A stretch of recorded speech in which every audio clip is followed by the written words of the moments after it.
Hello, ಎಲ್ಲರಿಗೂ ನಮಸ್ತೆ. ನೀವು ನೋಡ್ತಾ ಇದ್ದೀರಾ ಕೀರ್ತಿ ಚೇತನ್ ಇನ್ ಕನ್ನಡ. ನಾನು ಕೀರ್ತಿ ಚೇತನ್. ಇವತ್ತಿನ ವಿಡಿಯೋದಲ್ಲಿ ಈ ಮಳೆಗಾಲದಲ್ಲಿ, ಅದರಲ್ಲೂ ಈ ಸೆಪ್ಟೆಂಬರ್ ತಿಂಗಳಿನಲ್ಲಿ ರೋಸ್ ಗಿಡಗಳ ಬಗ್ಗೆ ಯಾವ ರೀತಿ ಕೇರ್ ಮಾಡಬೇಕು ಅನ್ನೋದನ್ನು ತುಂಬ ಸಿಂಪಲ್ಲಾಗಿ ಪಟ ಅಂತ ತಿಳ್ಕೊಳ್ತಾ ಹೋಗೋಣ. ನೀವು ಇದೇ ಫಸ್ಟ್ ಟೈಮ್ ನನ್ನ ಚಾನೆಲ್ನ ನೋಡ್ತಾ ಇದ್ದರೆ ಗಾರ್ಡನ್ ರಿಲೇಟೆಡ್, ಅದರಲ್ಲೂ ಟೆರೆಸ್ ಗಾರ್ಡನ್ ರಿಲೇಟೆಡ್ ವೀಡಿಯೋಸ್ಗಳನ್ನು ಮಾಡ್ತಾ ಇರ್ತೀನಿ. ಪ್ಲೀಸ್ ಚಾನೆಲ್ನ ಸಬ್ಸ್ಕ್ರೈಬ್ ಮಾಡ್ಕೊಳ್ಳಿ. ಮೊದಲನೇದಾಗಿ ಮಳೆಗಾಲದಲ್ಲಿ ತುಂಬ ಕಾಮನ್ ಅಂತ ಅಂದರೆ ಎಲೆಗಳ ಮೇಲೆ ಈ ರೀತಿಯ ಒಂದು ಬ್ಲಾಕ್ ಕಲರ್ ಡಾಟ್ ಬರೋದು. ಇದು ಒಂದು ಫಂಗಲ್ ಇನ್ಫೆಕ್ಷನ್. ತುಂಬ ನೀರಿನ ಪ್ರಮಾಣ ಜಾಸ್ತಿ ಆದಾಗ ಈ ರೀತಿ ಇನ್ಫೆಕ್ಷನ್ ಆಗುತ್ತೆ. ಇದಕ್ಕೆ ಬೆಸ್ಟ್ ರೆಮಿಡಿ ಅಂತ ಅಂದರೆ ಆ ರೀತಿ ಎಲೆಗಳನ್ನು ರಿಮೂವ್ ಮಾಡಿಬಿಡಿ. ಯಾಕಂದರೆ ಇದರಿಂದ ಇನ್ನೊಂದು ಗಿಡಕ್ಕೂ ಕೂಡ ಇದು ಸ್ಪ್ರೆಡ್ ಆಗೋ ಚಾನ್ಸಸ್ ಇರುತ್ತೆ. ಅದಕ್ಕೋಸ್ಕರ ರಿಮೂವ್ ಮಾಡಿ ಆ ಎಲೆಯನ್ನು ಎಸ್ದು ಬಿಡಿ. ಓಕೆ. ನೆಕ್ಸ್ಟು ಎರಡನೇ ಟಿಪ್ ಏನು ಅಂತಂದರೆ, ಯಾವಾಗಲೂ ಪಾಟಲ್ಲಿರ್ತಕ್ಕಂತಹ ಬೇಡವಾಗಿರುವ ಎಲೆಗಳನ್ನು ಮತ್ತು ಕಡ್ಡಿ ಕಸ ಏನಿರುತ್ತೆ, ಕಳೆಗಳು, ಅದನ್ನು ರಿಮೂವ್ ಮಾಡ್ತಾ ಇರಿ. ಇವುಗಳಿಂದನೇ ಫಂಗಲ್ ಇನ್ಫೆಕ್ಷನ್ ಜಾಸ್ತಿ ಆಗೋದು. ಮಳೆಗಾಲದಲ್ಲಿ ಈ ಏನು ಮಣ್ಣಲ್ಲಿ ಸಣ್ಣ ಪುಟ್ಟ ಬೀಜಗಳಿರುತ್ತೆ, ಅವುಗಳಿಂದ ಹುಲ್ಲು ಕಳೆ ಇವುಗಳು ಬೆಳೆಯುವಂತಹ ಚಾನ್ಸಸ್ಸು ತುಂಬ ಜಾಸ್ತಿ ಇರುತ್ತೆ. ಆದ್ದರಿಂದ ಅದನ್ನು ಹಾಗೆ ಬಿಟ್ಬಿಟ್ರೆ ಏನಾಗುತ್ತೆ, ನಮ್ಮ ಮಣ್ಣಲ್ಲಿರ್ತಕ್ಕಂಥ ಪೋಷಕಾಂಶವನ್ನು ಆ ಕಳೆ ಗಿಡಗಳು ಎಳ್ಕೊಳ್ತವೆ. ಆದ್ದರಿಂದ ಅವುಗಳನ್ನು ಸಾಧ್ಯವಾದಷ್ಟು ಬೇಗ ರಿಮೂವ್ ಮಾಡ್ತಾ ಇರಿ.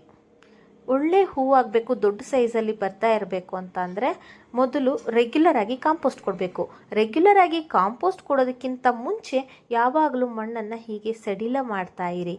ಯಾವುದಾದ್ರೂ ಒಂದು ಕೋಲಿನ ಸಹಾಯ ಅಥವಾ ಟೂಲ್ಸ್ನ ಸಹಾಯದಿಂದ ಈ ರೀತಿ ಮಣ್ಣನ್ನು ಸಡಿಲ ಮಾಡ್ತಾ ಇರಬೇಕು. ಯಾಕೆ ಅಂತಂದರೆ ಇದರಿಂದ ನೀರು ಹಾಕಿದಾಗ ಸೈಡಲ್ಲಿ ಹರಿದೋಗ್ಬಿಡತ್ತೆ, ಇಳಿದೋಗ್ಬಿಡತ್ತೆ. ಅದು ನೀಟಾಗಿ ಅಬ್ಸರ್ವ್ ಮಾಡ್ಕೊಳ್ಳೋದಿಲ್ಲ. ಈವನ್ ಗೊಬ್ಬರ ಕೂಡ ಚೆನ್ನಾಗಿ ಗಿಡ ಅಬ್ಸರ್ವ್ ಮಾಡ್ಕೊಳ್ಳೋದಿಲ್ಲ, ಅದ್ರ ಬೇರ್ಗಳಲ್ಲಿ ಹೀರ್ಕೊಳ್ಳೋದಿಲ್ಲ.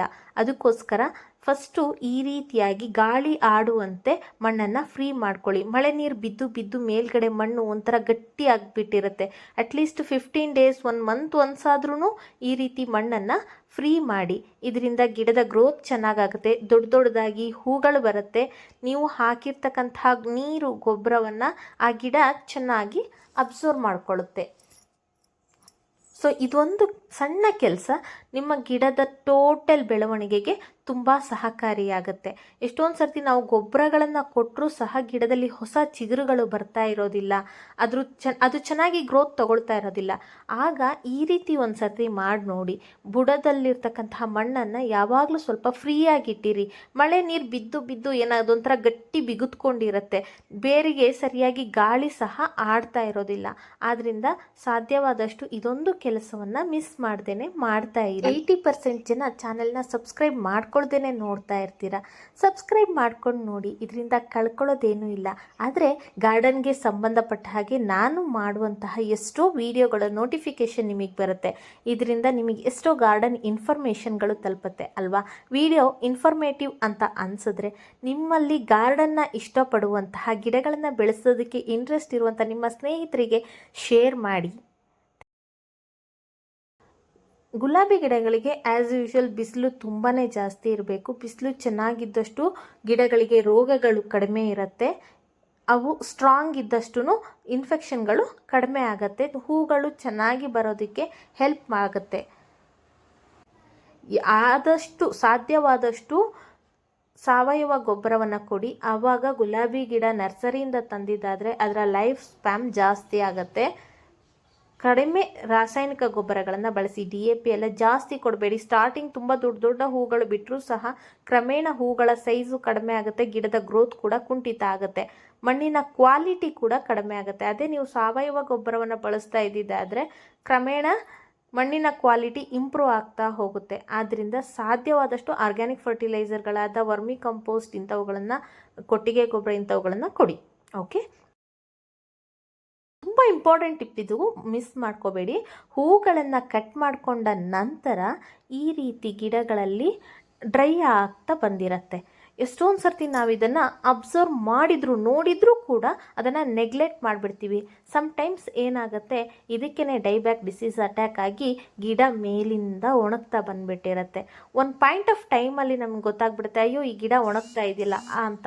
ಅಷ್ಟರೊಳಗೇ ನಾವು ಎಚ್ಚೆತ್ಕೊಳ್ಬೇಕು. ಯಾಕೆ ಅಂತಂದರೆ ಈ ಡೈಬ್ಯಾಕ್ ಡಿಸೀಸ್ ತುಂಬ ಸ್ಪ್ರೆಡ್ ಆಯಿತು ಅಂದರೆ ಗಿಡವನ್ನು ಉಳಿಸ್ಕೊಳ್ಳೋದಕ್ಕೆ ಚಾನ್ಸೇ ಇರೋದಿಲ್ಲ. ಆದ್ದರಿಂದ ಈ ರೀತಿ ತುದಿಯಲ್ಲಿ ಟಿಪ್ಪೆಲ್ಲ ಒಣಗ್ತಾ ಇದೆ ಅಂತ ಗೊತ್ತಾದಾಗಲೇ ಆ್ಯಕ್ಷನ್ ತಗೊಳ್ಳಿ. ಸ್ಟಾರ್ಟಿಂಗಲ್ಲಿ ಅದೇನು ತುಂಬ ಮೇಜರ್ ಆಗಿರೋದಿಲ್ಲ, ನಾವು ಕಟ್ ಮಾಡಿದ ಭಾಗ ಮಾತ್ರ ಒಂದು ಸ್ವಲ್ಪ ಡ್ರೈ ಆಗಿರುತ್ತೆ ಅಷ್ಟೇ. ಆದರೆ ಕೆಲವೊಂದೊಂದು ಸರ್ತಿ ಏನಾಗ್ಬಿಡುತ್ತೆ, ಅದಕ್ಕೇ ಡೈಬ್ಯಾಕ್ ಡಿಸೀಸ್ ಅಟ್ಯಾಕ್ ಆಗಿ ಗಿಡನೇ ಒಣಕೊಂಡು ಬಂದುಬಿಟ್ಟಿರುತ್ತೆ. ಸೊ ಅಂಥ ಸಂದರ್ಭದಲ್ಲಿ ನೀವೇನು ಮಾಡಬೇಕು ಅಂತಂದರೆ, ಯಾವ ಗಿಡದಲ್ಲಿ ತುಂಬ ಜಾಸ್ತಿ ಡೈಬ್ಯಾಕ್ ಡಿಸೀಸ್ ಜಾಸ್ತಿ ಸ್ಪ್ರೆಡ್ ಆಗಿದೆ ಅಂತ ಹೇಳಿ ನೋಡ್ಕೊಳ್ಳಿ. ಎಲ್ಲಿ ಸ್ಪ್ರೆಡ್ ಆಗಿದೆ ಅಲ್ಲಿಂದ ಸುಮಾರು 1-2 ಇಂಚುಗಳಷ್ಟು ಕೆಳಗೇನೆ ಆ ಗಿಡವನ್ನು ಪ್ರೂನ್ ಮಾಡಿಬಿಡಿ. ಈ ಗಿಡದಲ್ಲಿ ಅಲ್ಲಲ್ಲಿ ಇದೇ ಥರ ಒಣಗ್ತಾ ಬಂದಿದೆ, ಸುಮ್ಮನೆ ಯಾಕೆ ರಿಸ್ಕ್ ಅಲ್ವಾ, ಅದಕ್ಕೋಸ್ಕರ ನಾನು ಇದನ್ನು ಪ್ರೂನ್ ಮಾಡ್ತಾ ಇದ್ದೀನಿ. ಸೊ ಇದು ಪ್ರೂನ್ ಮಾಡೋದ್ರಿಂದ ನಮಗೇನು ಮೇಯ್ನ್ ಗಿಡಕ್ಕೇನು ಪ್ರಾಬ್ಲಮ್ ಆಗೋದಿಲ್ಲ. ಅದಕ್ಕೋಸ್ಕರ ಎಲ್ಲಿ ಆ ಡಿಸೀಸ್ಗಳು ಕಾಣಿಸ್ತಾ ಇರುತ್ತೆ ಅಲ್ಲಿಂದ ಸುಮಾರು 1-2 ಇಂಚುಗಳ ಕೆಳಗಡೆ ಅದನ್ನು ಕಟ್ ಮಾಡಿಬಿಡಿ. ಆಮೇಲೆ ಆ ಕಟ್ ಮಾಡಿರೋ ಜಾಗದಲ್ಲಿ ಅರಿಶಿನ ಇರುತ್ತಲ್ಲ, ಅರಿಶಿನ ಹಚ್ಚಿಬಿಡಿ, ಹಳದಿ ಪೌಡ್ರು. ಅದರಿಂದ ಈ ಡಿಸೀಸನ್ನು ಕಂಟ್ರೋಲ್ ಮಾಡ್ಬೋದು. ಆಮೇಲೆ ಹೊಸ ಚಿಗುರುಗಳು ಬರಬೇಕು ಅಂತಂದರೆ ಈ ರೀತಿ ಕುಡಿಯನ್ನು ಅವಾಗವಾಗ ಪ್ರೂನ್ ಮಾಡ್ತಾ ಇದ್ದರೆ ಅದರ ಹಿಂದಿನ ನಾಟ್ ಏನಿದೆಲ್ಲ ಗಂಟು, ಅಲ್ಲಿ ಹೊಸ ಚಿಗುರುಗಳು ಬರುತ್ತೆ. ಹೊಸ ಚಿಗುರುಗಳು ಬಂದಾಗ ಪ್ರತಿ ಚಿಗುರಿನಲ್ಲೂ ಮೊಗ್ಗುಗಳು ಬರುತ್ತೆ. ಸೊ ನಮಗೆ ಹೊಸ ಚಿಗುರು ಬಂದು ಪ್ರತಿ ಚಿಗುರಲ್ಲೂ ಸಹ ಮೊಗ್ಗುಗಳು ಬರಬೇಕು ಅಂದರೆ ಈ ರೀತಿಯಾಗಿ ಪ್ರೂನ್ ಮಾಡ್ತಾ ಇರಬೇಕು. ಜೊತೆಗೆ ಆವಾಗವಾಗ ಗೊಬ್ಬರವನ್ನು ಸಹ ಕೊಡ್ತಾ ಇರಬೇಕು. ಈ ಮಳೆಗಾಲದಲ್ಲಿ ಲಿಕ್ವಿಡ್ ಫರ್ಟಿಲೈಸರ್ನ ಕೊಡೋದಕ್ಕೆ ಸ್ವಲ್ಪ ಕಷ್ಟ ಆಗುತ್ತೆ. ಯಾಕಂದರೆ ಕೊಟ್ಟ ತಕ್ಷಣ ಮಳೆ ಬಂದುಬಿಟ್ರೆ ಎಲ್ಲ ತೊಳ್ಕೊಂಡು ಹೋಗ್ಬಿಡುತ್ತೆ. ಸೊ ಸಾಧ್ಯವಾದಷ್ಟು ಸಾಲಿಡ್ ಫರ್ಟಿಲೈಸರ್ಗಳನ್ನು ಕೊಡಿ. ಜೊತೆಗೆ ಇನ್ನೊಂದು ನಾನು ವಿಷಯ ಇಲ್ಲಿ ಕವರ್ ಮಾಡಲೇಬೇಕು. ಗುಲಾಬಿ ಗಿಡಕ್ಕೆ ತುಂಬ ಜಾಸ್ತಿ ಕಾಡುವಂತಹ ಒಂದು ಡಿಸೀಸ್ ಅಂತ ಅಂದರೆ ಈ ರೀತಿಯ ಅಫಿಡ್ಸ್ಗಳು ತುಂಬ ಅಟ್ಯಾಕ್ ಆಗುತ್ತೆ. ಅವು ಗಿಡದಲ್ಲಿರುವ ರಸವನ್ನು ಹೀರಿ ಆ ಮೊಗ್ಗುಗಳನ್ನು ಒಂಥರ ಡ್ರೈ ಆಗಿ ಕಳೆಗುಂದಿದಂಗೆ ಮಾಡಿಬಿಡ್ತವೆ. ಅಟ್ರಾಕ್ಷನ್ನೇ ಇರೋದಿಲ್ಲ. ನನಗೆ ದಾಸವಾಳ ಗಿಡಗಳಿಗಿಂತ ಗುಲಾಬಿ ಹೂಗಳಂತಂದರೆ ತುಂಬ ಇಷ್ಟ. ಯಾಕಂದರೆ ಗಿಡದಲ್ಲಿ ಒಂದು 4 ದಿನ ಇರುತ್ತೆ ಅಂತ ಹೇಳಿ. ದಾಸವಾಳ ಆದರೆ ಇವತ್ತು ಬೆಳಿಗ್ಗೆ ಬಿಡುತ್ತೆ, ಸಂಜೆ ಹೋಗುತ್ತಲ್ಲ ಅಂತ ಹೇಳಿ. ದಾಸವಾಳಕ್ಕೆ ಮಿಲಿಬಗ್ಸ್ಗಳ ಕಾಟ, ವೈಟ್ ಮಿಲಿಬಗ್ಸ್ಗಳ ಕಾಟ ಹೇಗೋ ಗುಲಾಬಿ ಗಿಡಕ್ಕೆ ಈ ರೀತಿಯ ಗ್ರೀನ್ ಕಲರ್ ಅಫಿಡ್ಸ್ಗಳ ಕಾಟ ತುಂಬಾ ಜಾಸ್ತಿ. ಸೊ ಇದಕ್ಕೆ ತುಂಬ ಈಸಿ ಸೊಲ್ಯೂಷನ್ ಅಂತಂದರೆ ಗೋಮೂತ್ರವನ್ನು 1 ಲೀಟರ್ಗೆ 10 ml ಗೋಮೂತ್ರವನ್ನು ಮಿಕ್ಸ್ ಮಾಡಿಕೊಂಡು ಸ್ಪ್ರೇ ಮಾಡಬಹುದು. ಅಥವಾ 1 ಲೀಟರ್ಗೆ 5 ml ಅಷ್ಟು ನೀಮ್ ಆಯಿಲನ್ನು ಸ್ಪ್ರೇ ಮಾಡಬಹುದು. ಇಲ್ಲ ತುಂಬ ಸ್ಟಾರ್ಟಿಂಗಲ್ಲೇ ನೀವು ಆ ಡಿಸೀಸನ್ನು ಗುರುತಿಸಿದ್ರೆ, ಅಂದರೆ ಈಗ ನೋಡಿ ಅದೊಂದು ಬಡ್ಸ್ಗೆ ಮಾತ್ರ ಅಫಿಡ್ಸ್ಗಳು ಅಟ್ಯಾಕ್ ಆಗಿದೆ, ಗಿಡದಲ್ಲಿ ಇನ್ನೆಲ್ಲೂ ಇಲ್ಲ. ಸೊ ಇಂಥ ಟೈಮಲ್ಲಿ ಒಂದು ವೇಸ್ಟ್ ಕ್ಲಾತನ್ನು ತಗೊಂಡು ಆ ಗಿಡವನ್ನು ಗಟ್ಟಿಯಾಗಿ ಹಿಡ್ಕೊಂಡು ಅದನ್ನು ವೈಪ್ ಮಾಡಿಬಿಡಿ, ಅಂದರೆ ಒರೆಸ್ಬಿಡಿ ನೀಟಾಗಿ. ಒಂದು ವೇಸ್ಟ್ ಕ್ಲಾತಲ್ಲಿ ಒರೆಸಿ ಆ ಹುಳಗಳನ್ನೆಲ್ಲ ತೆಗೆದುಬಿಟ್ಟು ಆ ಕ್ಲಾತನ್ನು ಎಸ್ದು ಬಿಡಿ. ಯಾವುದಾದ್ರೂ ವೇಸ್ಟ್ ಕ್ಲಾತ್ ಇರುತ್ತಲ್ಲ ಅದನ್ನು ತೊಗೊಂಡು ಎಸ್ದು ಬಿಡಿ. ಇದರಿಂದ ಸ್ಟಾರ್ಟಿಂಗಲ್ಲೇ ತುಂಬ ಎಫೆಕ್ಟಿವ್ ಆಗಿ ನಾವು ಆ ಒಂದು ಪೆಸ್ಟ್ ಅಟ್ಯಾಕನ್ನು ಕ್ಲಿಯರ್ ಮಾಡ್ಕೋಬೋದು. ನಾನು ಆಗಲೇ ಹೇಳಿರೋ ಹಾಗೇ ಸಾಲಿಡ್ ಫರ್ಟಿಲೈಸರ್ಗಳನ್ನು ಕೊಡಿ ಮಳೆಗಾಲದಲ್ಲಿ. ಸಾಧ್ಯವಾದಷ್ಟು ಲಿಕ್ವಿಡ್ ಫರ್ಟಿಲೈಸರ್ಗಳನ್ನು ಅವಾಯ್ಡ್ ಮಾಡಿ. ಈ ರೀತಿ ಕಾಂಪೋಸ್ಟನ್ನು ಕೊಡೋದಕ್ಕೂ ಮುಂಚೆ ಮಣ್ಣನ್ನು ಈ ರೀತಿ ಫ್ರೀ ಮಾಡ್ಕೊಂಡಿರಿ. ಆಮೇಲೆ ಗೂಗಲಲ್ಲಿ ಫೋರ್ಕಾಸ್ಟ್ ನೋಡ್ಕೊಂಡಿರಿ. ಒಂದು 2 ಡೇಸ್ ಮಳೆ ಇಲ್ಲ ಅಂತ ಏನಾದರೂ ಇದ್ದಾಗ ಸಂದರ್ಭಗಳಲ್ಲಿ ಈ ರೀತಿಯಾಗಿ ಗೊಬ್ಬರವನ್ನು ಕೊಡಿ. ಇಲ್ಲ ಅಂತಂದರೆ ಕೊಡಕ್ಕೆ ಹೋಗಬೇಡಿ. ಮಳೆ ನೀರಲ್ಲೇ ತುಂಬ ಪೋಷಕಾಂಶಗಳು ಇರೋದ್ರಿಂದ ಗೊಬ್ಬರದ ಅವಶ್ಯಕತೆ ಹೆಚ್ಚೇನೂ ಇರೋದಿಲ್ಲ. ಅದು ಮಳೆಗಾಲ ಇರಲಿ, ಚಳಿಗಾಲ ಇರಲಿ, ಬೇಸಿಗೆಗಾಲನೇ ಇರಲಿ, ಗೊಬ್ಬರವನ್ನು ಸಾಧ್ಯವಾದಷ್ಟು ತಂಪು ಹೊತ್ತಿನಲ್ಲಿ ಕೊಡಿ. ಬೆಳಿಗ್ಗೆ ಅಥವಾ ಸಂಜೆ ತಂಪು ಹೊತ್ತಿನಲ್ಲಿ ಕೊಡಿ. ಸಂಜೆ ಕೊಡೋದು ತುಂಬ ಒಳ್ಳೆಯದು. ಯಾಕೆಂದರೆ ಬೆಳಿಗ್ಗೆ ತನಕ ಆ ಗೊಬ್ಬರದ ಬಿಸಿ ತುಂಬ ಹೆಚ್ಚಾಗಿರೋದಿಲ್ಲ, ಗಿಡ ತಂಪಲ್ಲೇ ಇರುತ್ತೆ. ಆದ್ದರಿಂದ ಆಮೇಲೆ ಗೊಬ್ಬರ ಹಾಕಿದ ತಕ್ಷಣ ಯಾವುದೇ ಟೈಮಲ್ಲಾದ್ರೂ ಸಹ ಸ್ವಲ್ಪ ನೀರು ಹಾಕೋದನ್ನು ಮಾತ್ರ ಮರಿಬೇಡಿ. ಯಾಕಂದರೆ ಗೊಬ್ಬರ ಯಾವಾಗಲೂ ಸ್ವಲ್ಪ ಬಿಸಿ ಇರುತ್ತೆ, ಅದರಿಂದ ಗಿಡಕ್ಕೆ ತೊಂದರೆ ಆಗಬಾರ್ದು. ಅದರಿಂದ ಸಾಧ್ಯವಾದಷ್ಟು ಗೊಬ್ಬರ ಹಾಕಿದ ತಕ್ಷಣ ನೀರು ಕೊಡೋದನ್ನು ಮರಿಬೇಡಿ. ಈ ವಿಡಿಯೋ ಈ ಕಂಟೆಂಟ್ ನಿಮಗೆ ತುಂಬ ಯೂಸ್ಫುಲ್ ಆಗಿದೆ ಅಂತ ಹೇಳಿ ಭಾವಿಸ್ತೀನಿ. ಯೂಸ್ಫುಲ್ ಆಗಿದ್ದರೆ ಲೈಕ್ ಮಾಡೋದನ್ನು ಮರಿಬೇಡಿ.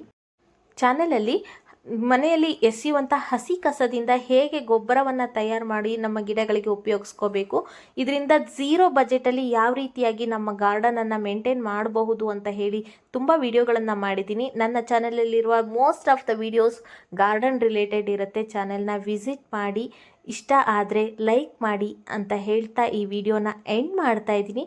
ಇನ್ನೊಂದು ಯೂಸ್ಫುಲ್ ವಿಡಿಯೋ ಜೊತೆ ಮತ್ತೆ ಸಿಗ್ತೀನಿ. ಟಿಲ್ ದ್ಯಾನ್ ಟೇಕ್ ಕೇರ್, ಬಾಯ್, ಹ್ಯಾಪಿ ಗಾರ್ಡನಿಂಗ್.